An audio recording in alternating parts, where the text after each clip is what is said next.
ग्रीष्म ऋतु में लू के थपेड़ों से घबरा कर जब लोग घर से नहीं निकलते, तब दो दोस्त कुप्पन और सुब्बन यात्रा पर थे। राह में झरना था। स्वच्छ पानी का तालाब देखकर किसी पेड़ तले वे बैठकर खाना खाते और शेष भविष्य के लिए बचाकर रख लेते। 2 दिन बीत गए। एक दोपहर उन्हें थकान महसूस हुई तथा भूख भी सताने लगी। उन्होंने आसपास देखा किंतु जल का भी स्रोत नहीं दिखा। बिना जल खाना भी यदि मिल जाए तो उसे खाना कठिन था। सहपथिकों, मेरे खाने की पोटली बंदर झपट कर ले गया है।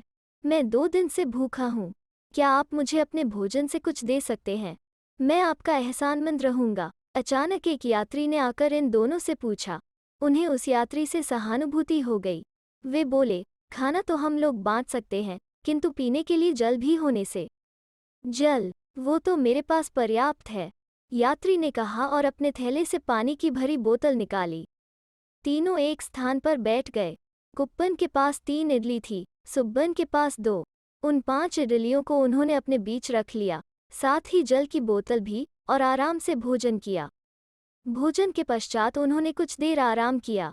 चूंकि उस यात्रा की राह अलग थी, उसने जेब से चांदी के 5 सिक्के निकाले और उन दोनों के बीच रखकर कहा, मैं आप लोगों का आभारी हूँ।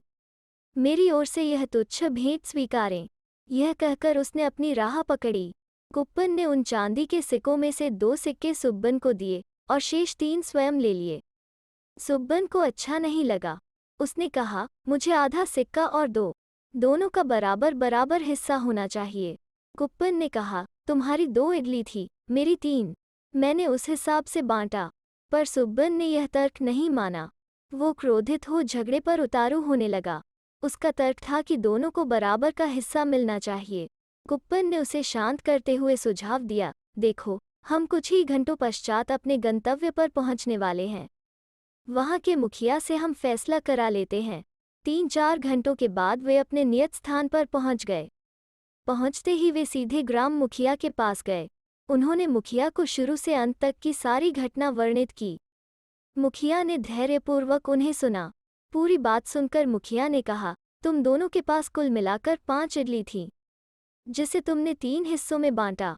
क्या बता सकते हो किस अनुपात में? बिल्कुल बराबर बराबर एक ही अनुपात में श्रीमान जी। दोनों ने कहा, क्या तुम्हें विश्वास है?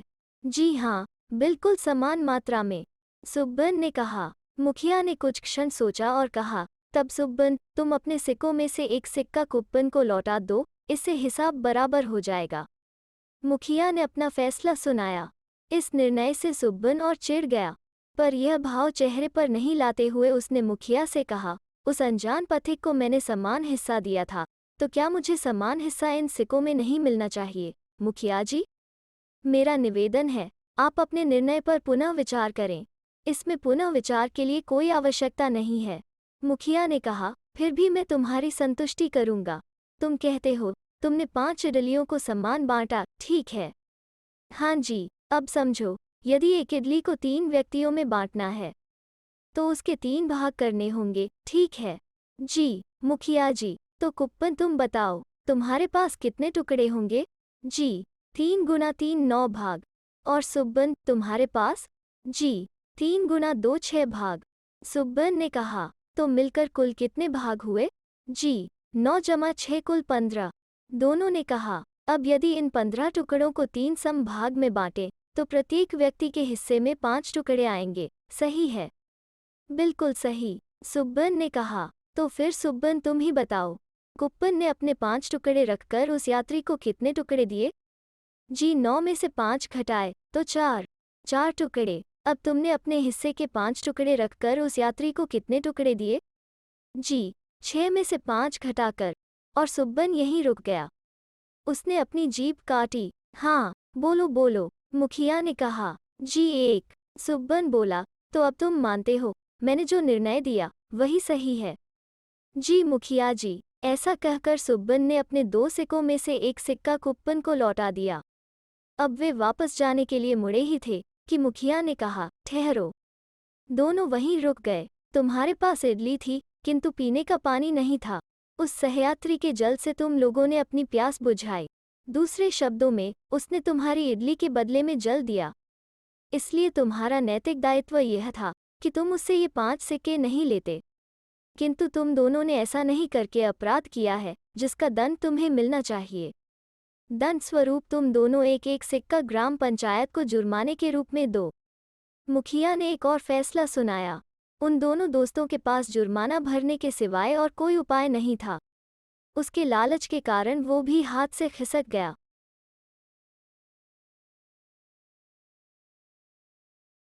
पेलार नदी के किनारे एक ग्वाला रहता था। उसका नाम था श्रीनिवास। वो प्रतिदिन नगर में दूध बेचने जाता था। उसका दूध सदा शुद्ध होता।